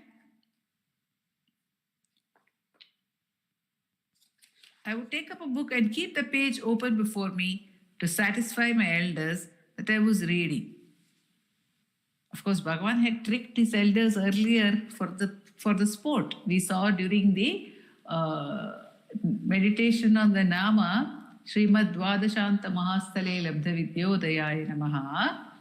We saw how Bhagavan and his elder brother Nagaswami would go out in the night every day for sports and martial arts and swimming. And they would put some pillows and close it with a sheet for the elders to think that he was asleep. Now, he was looking at the pages of the book for the elders to think that he was studying. But as for my attention, that was far away, gone far indeed from such superficial matters as study. So now he felt that the study was only superficial, as Adi Shankara Bhagavad Pada says, it is just dukrunkarane, nahi rakshati dukrunkarane, samprapte sannihite kale. When the end comes, this study is not going to help.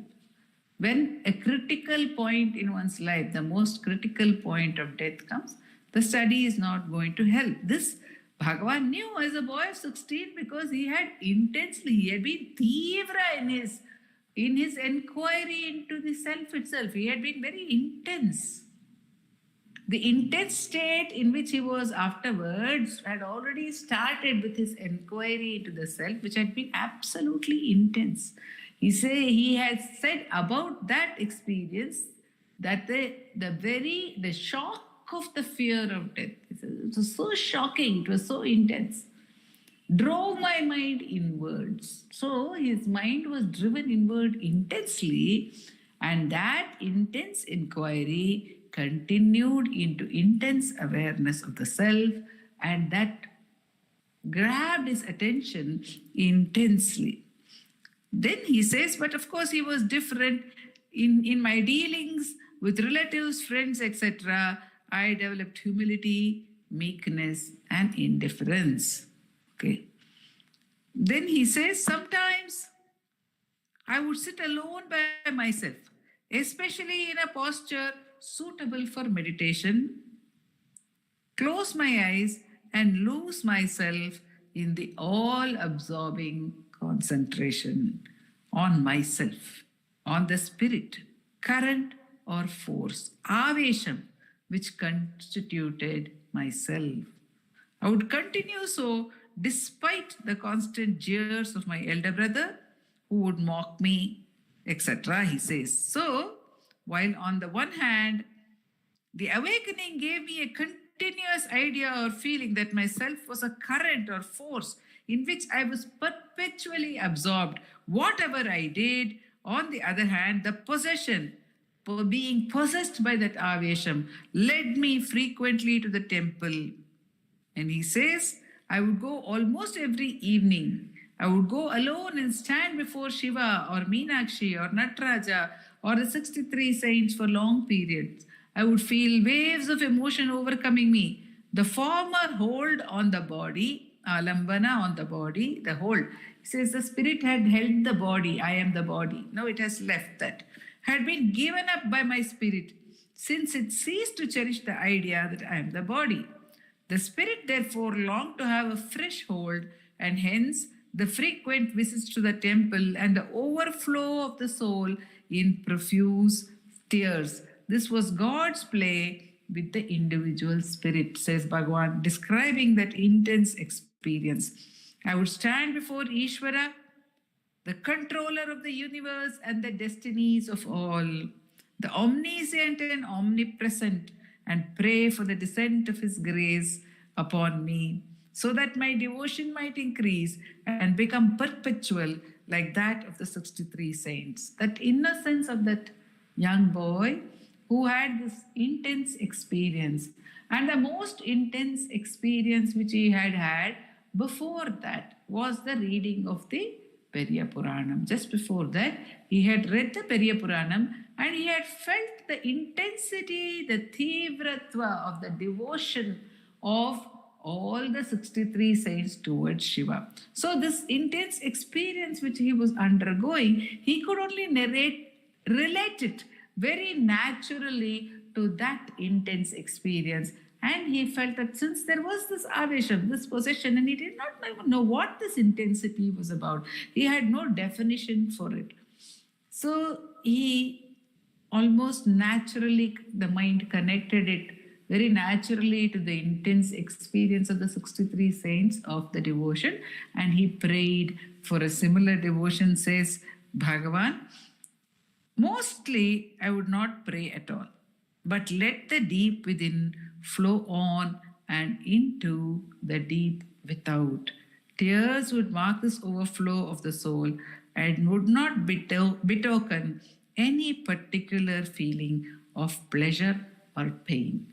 It was just the flow of, he says, of the deep within into the deep without. There was no demarcation, but in some way there is the body, there is the manifestation which has experienced that intense Atmanubhava, which is just flowing forth, says Bhagavan. It was like being possessed by some great force. He says it was like couldn't be described like a fever or anything, but it was like something extraordinarily intense and huge had taken possession of him. But it was blissful, and it was claiming his entire attention to itself. It was drawing him into itself.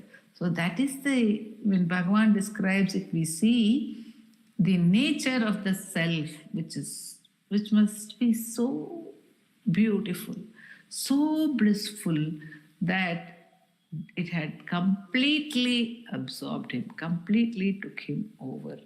And that this self is Arunachala, not different from Arunachala.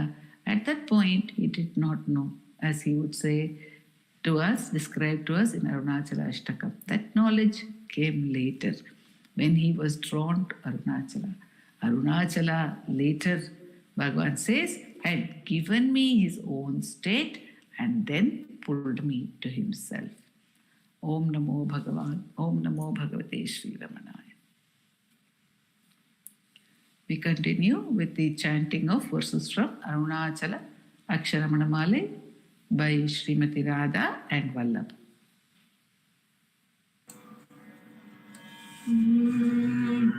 Arunachala Shiva, Arunachala Shiva, Arunachala Shiva, Arunachala, Arunachala Shiva, Arunachala Shiva, Arunachala Shiva, Arunachala. Sombiya summa sugamundurangid solverengathi Arunachala. Sauriyam kaattinai sadakattradendre saliyaadirundhaai Arunachala. Namaliyar keda naan ennurudiyal naadi ninnuruven Arunachala. ஞானமில்லாதுன்னாசையற்றவர் ஞானம் தெரித்தருள் அருணாச்சலா. நிமிர பொனியும் மலரில்லை என்று நேர் நின்றன என் அருணாச்சலா. தத்துவம் தெரியாத தனை மூற்றாய் தத்துவம் இதுவென் அருணாச்சலா. தானே தானே தத்துவம் இதனை தானே காட்டுவ அருணாச்சலா. திரும்பிய அகந்தனை தினமாக கண்காண் தெரியும் என்றென்ன என் அருணாச்சலா. தீரமில்லகத்தில் தேடி உந்தனையான் திரும்ப உற்றேன் அருள் அருணாச்சலா. துப்பறிவில்லாய் பிறப்பெண் பயன் ஒப்பிடவாயேன் அருணாச்சலா. தூய்மன மொழியர் தோயும் உண்மையகம் தோயவே அருளென் அருணாச்சலா. தெய்வம் என்றுன்னை சாரவே என்னை சேர ஒழித்தாய் அருணாச்சலா. அருணாச்சல சிவ அருணாச்சல சிவ அருணாச்சல சிவ அருணாச்சலா. அருணாச்சல சிவ அருணாச்சல சிவ அருணாச்சல சிவ அருணாச்சலா. அருணாச்சல சிவ அருணாச்சல சிவ அருணாச்சல சிவ அருணாச்சலா. அருணாச்சல சிவ அருணாச்சல சிவ அருணாச்சல சிவ அருணாச்சலா. அருணாச்சல சிவ அருணாச்சல சிவ அருணாச்சல அருணாச்சலா. அருணாச்சல சிவ அருணாச்சலா. அருணாச்சல சிவ அருணாச்சலா. அருணாச்சலம் வாழி அன்பர்களும் வாழி. அக்ஷரமணமாலை வாழி. நமோ Ramana. Namo Ramana. We conclude today's satsang with the Ashtottara Puja to Bhagavan, which will be performed by Dileep Simha at his altar, and it will be chanted by Vaibhavji and Prarthana and Uma and Ashwini, and the Aarti song will be rendered by Revathi Sankar.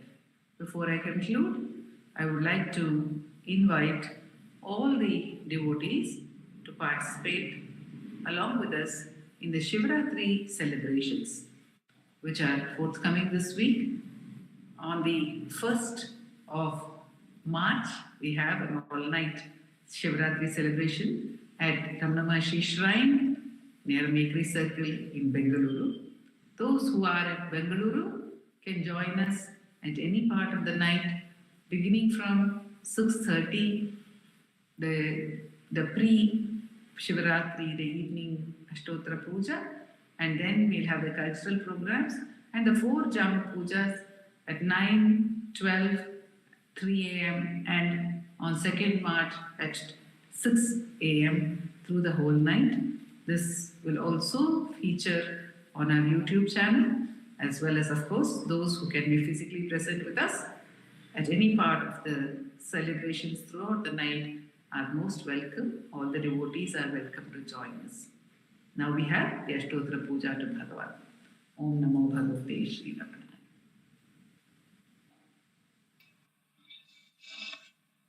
नमो रमण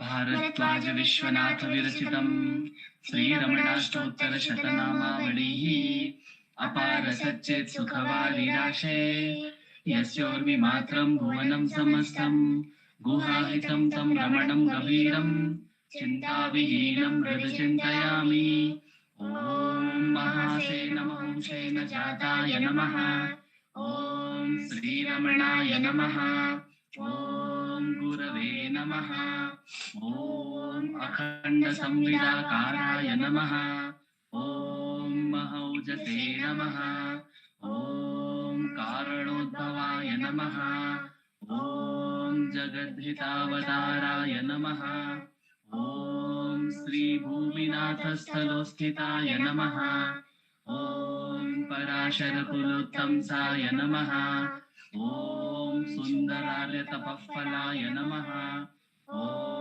कमनीयसुचारित्राय नमः ॐ सहायाम्बा सहायवते नमः ॐ शोणाचलमहोलीनमानसाय नमः ॐ स्वर्णहस्तकाय नमः ॐ श्रीमद्द्वादशान्तमहास्थले लब्धविद्योदयाय नमः ॐ महाशक्तिनिपातेन प्रबुद्धाय नमः ॐ परमार्थविदे नमः ॐ तीव्राय नमः ॐ पितृपदान्वेषिणे नमः ॐ इन्दुमौलिना पितृमते नमः ॐ पितुरादेशतः शोणशैलं प्राप्ताय नमः ॐ तपोमयाय नमः ॐ उदासीनाय नमः ॐ महायोगिने नमः ॐ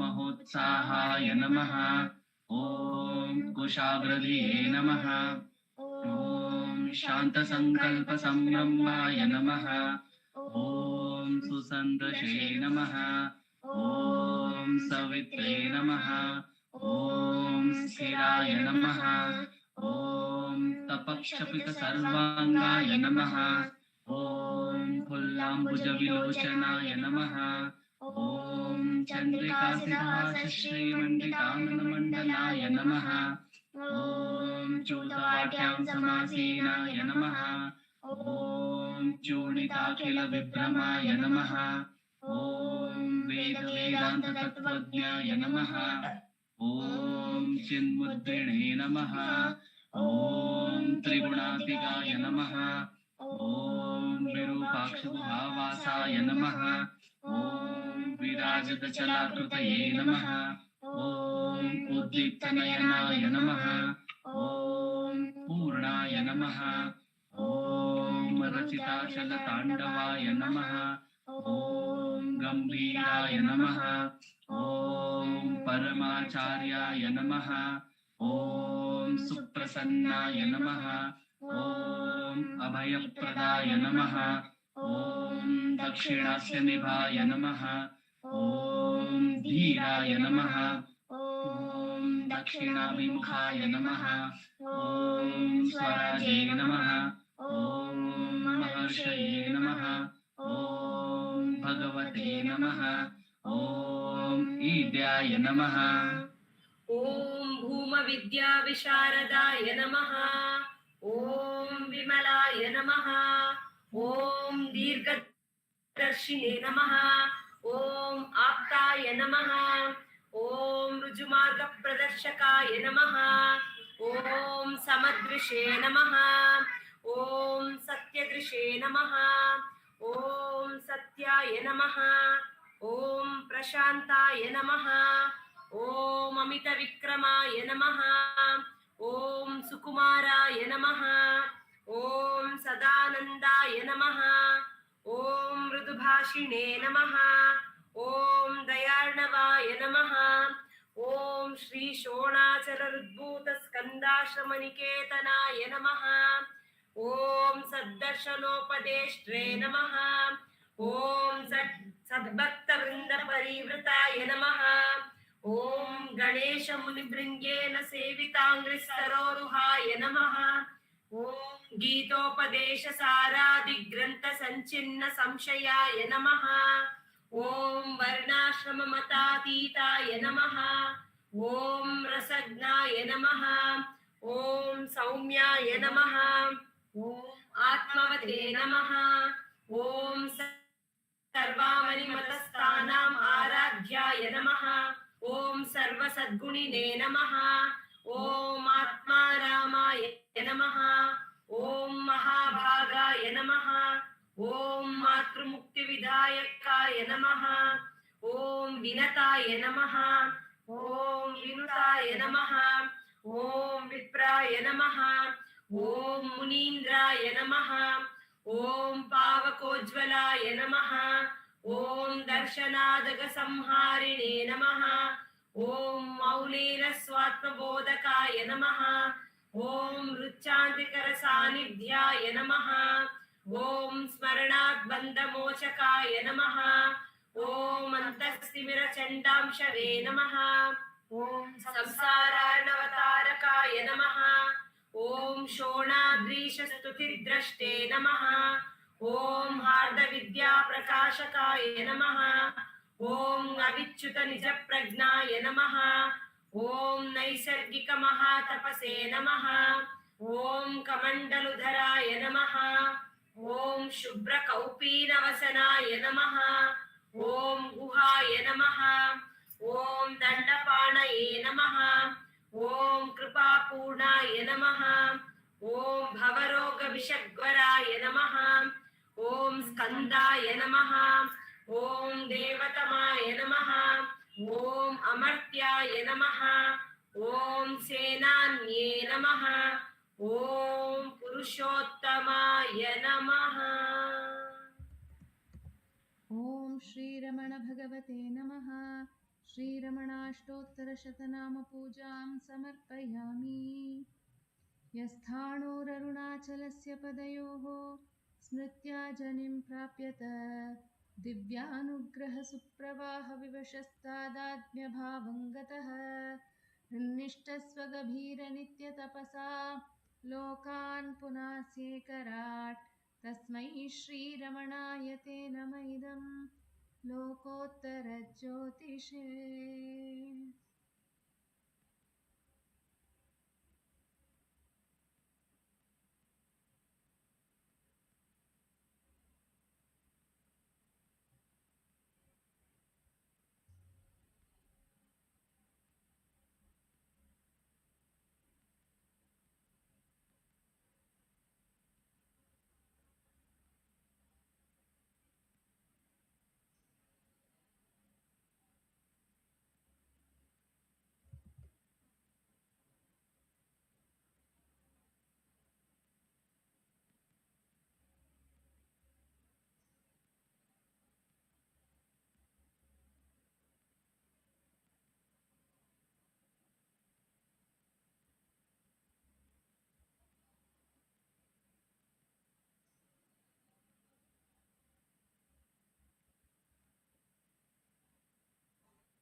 नमो नमो नमो रमण सदाशिवप्रभावरण नमो महर्षि नमो महर्षि दर्शनसुखमङ्गलमुख सकलजीवहितसम्मुख ब्रह्मसङ्घिये सदा तुष्ट सदा हृष्ट सदा शिवानन्द तुष्ट परममहर्षि ब्रह्मनिष्ठ समदर्शी नमो नमो नमो रमण सदाशिव प्रभावरण नमो महर्षि नमो महर्षि ನಮ್ಮ ಮನವದೊಂದು ಕಾಡು ನೀನರಿತಿಹೆ ಅದರ ಜಾಡು ನಮ್ಮ ಮನವದೊಂದು ಕಾಡು ನೀನರಿತಿಹೆ ಅದರ ಜಾಡು ಹಿತವನರಿತು ನೀಡುತ್ತೆಮ್ಮ ಕೊರೆಯ ತಣಿಸಲೈ ಬೇಡಲೆಂದು ಬಂದ ನಾವು ನೋಡಿಯೇ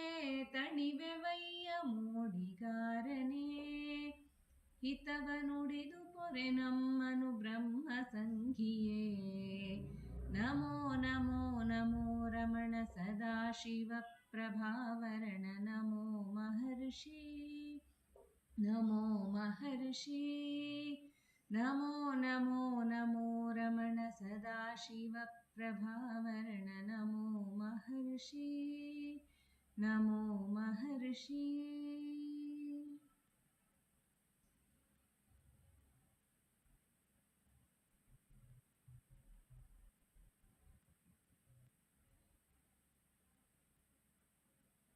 बोलो भगवान श्री राम महर्षि की जय।